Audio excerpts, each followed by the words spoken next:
मंदिर में अगर दिया लगाने जा रहे हो, बाती लगाई है आपने मंदिर के अंदर, तो कुछ देर बैठिए, कुछ देर स्मरण करिए। हमारे यहां तो यहां तक कहा गया है कि किसी मुर्दे को अगर जलाया भी जाता है तो कपाल क्रिया तक रुकना पड़ता है कि थोड़ा रुकिए, कोई पीछे से आकर कुछ कर ना जाए। दीप जलाएं, थोड़ी देर रुकिए। और दीप का भी नियम है महाराज, दीप का भी नियम है। दिए में जो फूल बत्ती लगती है, गोल बत्ती लगती है, गोल वाली, ये बत्ती हमेशा कोई विष्णु भगवान की पूजन कर रहे हो, शिव जी की पूजन कर रहे हो, कोई अन्य देवता का अगर आप स्मरण कर रहे हो तो गोल बत्ती लगाई जाती है। भगवान के मंदिर में पूजन कर रहे हो तो गोल बत्ती लगाएं। लंबी बत्ती, लंबी वाली जो बत्ती होती है, लक्ष्मी की पूजन में, देवी पूजन में, जितनी भी माताओं की आप पूजन करोगे, जितनी भी देवियों का आप स्मरण करोगे, उसमें लंबी बत्ती का प्रमाण। पितरों की पूजन में लंबी बत्ती का प्रमाण है।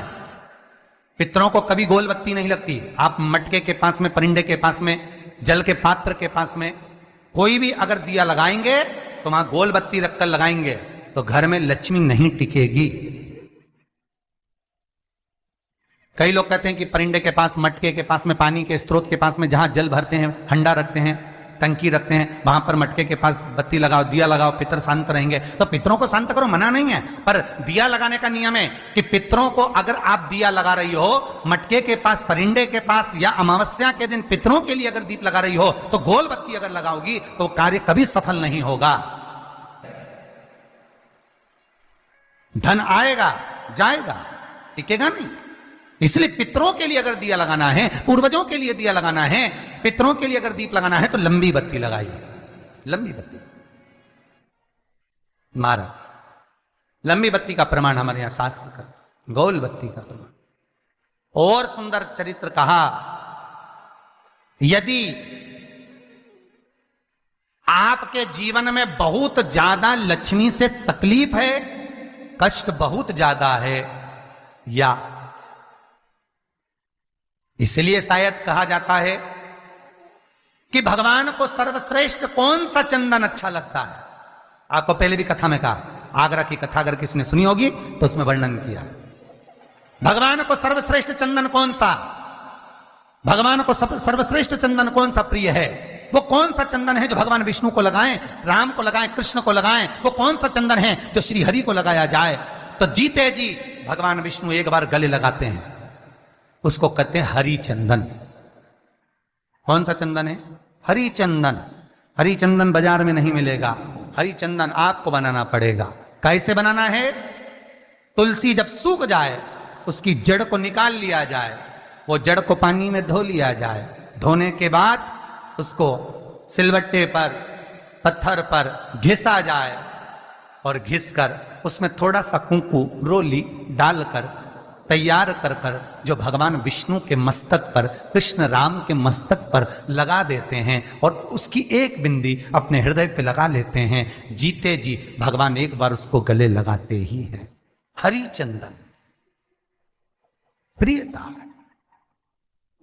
जैसे शिव महापुराण में रुद्र चंदन का भाव है, शिव महापुराण में रुद्र चंदन का प्रमाण दिया जाता है। अगर आपने लिंग पुराण पढ़ी हो तो उसका 5वां स्कंद अवश्य पढ़िएगा महाराज।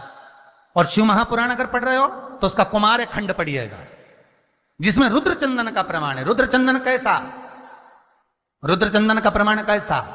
तो महाराज कहा, चंदन घिसकर, पीला चंदन घिसकर उस चंदन को 3 मुखी रुद्राक्ष पर लपेट लिया जाता है। 3 मुखी रुद्राक्ष पर उस चंदन को लपेटा जाता। लपेटोगे उसके बाद उसको ऐसा गोल करोगे तो एकदम चिकना हो जाएगा, एकदम चिकना, ठीक है, एकदम चिकना हो जाएगा। और उस चंदन को आप शिवरात्रि के दिन, और कोई से भी महीने की शिवरात्रि, किसी भी महीने की हो, सब फलदायी होती है। अगर आप पंचांग में देखेंगे तो शिवरात्रि लिखी हुई आती है, हर महीने शिवरात्रि पड़ती है। किसी भी महीने की शिवरात्रि पर रुद्र चंदन, अर्थात जो चंदन का आपने 3 मुखी रुद्राक्ष में लेपन करा है, उसका गोला बनाया है, वो चंदन अच्छा मोटा मोटा कर लेना, अच्छा बढ़िया, ऐसा नहीं कि थोड़ा बहुत ही लगाओ, पूरा रुद्राक्ष दिखना नहीं चाहिए, पूरा लपेटकर उसको शंकर के शिवलिंग पर ले जाकर रख दीजिए और फिर धीरे धीरे शंकर भगवान का जल अभिषेक करना प्रारंभ कर दीजिए। वो चंदन पूरा धीरे धीरे शंकर के शिवलिंग पर डलना चाहिए। शंकर के मूल मंत्र श्री शिवाय नमस्तुभ्यम का जाप करिए। यह कहलाता है रुद्र चंदन। इस चंदन के अभिषेक से महाराज जो काम नहीं होता आप कर कर उस कार्य को प्राप्त कर सकते हो, सिद्ध कर सकते हो। रुद्र चंदन, हरि चंदन, रुद्र चंदन, ये वो चंदन है जो जीवन का सुख प्रदान करने वाले हैं, हरि तत्व देने। मंगल है, राहु है, केतु है, दशा बेकार चल रही है, लक्ष्मी नहीं आ रही, कष्ट बहुत है, फैक्ट्रियां नहीं चल रही, कहीं मत जाओ, मेरे शिव की शरण में जाकर एक बार शिव महापुराण को पूरी सुनो। शास्त्र के हटकर कुछ नहीं बोलेंगे। जो शास्त्र सम्मत है, स्कंद पुराण में, विष्णु पुराण में, नर्मदा पुराण में, लिंग पुराण में, शिव महापुराण में, भविष्य पुराण में जितनी जितनी बातें लिखी होती है उसको छाट छाट कर लेकर आते हैं, आपको बता देते हैं कि आप ये कर लो, उससे फायदा मिल जाएगा। कोई ज्योतिषी नहीं, कोई कुछ नहीं, बस केवल भजन करो, शंकर का अनुमोदन करो और विश्वास रखो शंकर पर, तो किसी को 1 रुपया देने की जरूरत नहीं पड़ेगी। भजन करो, विश्वास शंकर पर रखना, जन्म मरण और परण वो देगा, सुख वो देगा, समृद्धि वो देगा। जिसके घर में बहु रिद्धि सिद्धि हो, जिसके घर में अमोद और प्रमोद पोते हो, जिसके घर में शुभ और लाभ दरवाजे पर बेटे बनकर विराजमान होते हो, जिसके घर में स्वयं अखंड सौभाग्य देने वाली पार्वती हो, जिसके घर में लक्ष्मी देने वाली लक्ष्मी बेलपत्र के पेड़ के नीचे झाड़ू लगाती हो, जो स्वयं सरस्वती को स्वर प्रदान करता है वो शंकर है। जब सब कुछ उसके पास में है, कुबेर का खजाना वो चोर को दे देता है, जब सर्वस्वता उसके पास है, तो आप इधर उधर डोलते क्यों हो? क्यों डोलो? उस पर विश्वास रखो। वो शंभु, वो शंकर, वो त्रिकालदर्शी, वो कैलाशी, वो अविनाशी सुख देगा, आनंद देगा। पाने का तरीका केवल उसको रिझाओ। जो मंदिर आपसे दूर हो, जिस मंदिर में कोई नहीं जाता, जिस मंदिर में कोई दिया तक नहीं लगाता, उस मंदिर में तुम जाओ और उस मंदिर में एक दिन जाकर प्रकाश कर कर आना, एक बार दिया जला कर आना, मंदिर की सफाई कर आना, शंकर जी पे जल चढ़ाकर उनको स्नान कराकर, कोई पत्ती पेड़ पौधे के पास में हो तोड़ के चढ़ाए आना।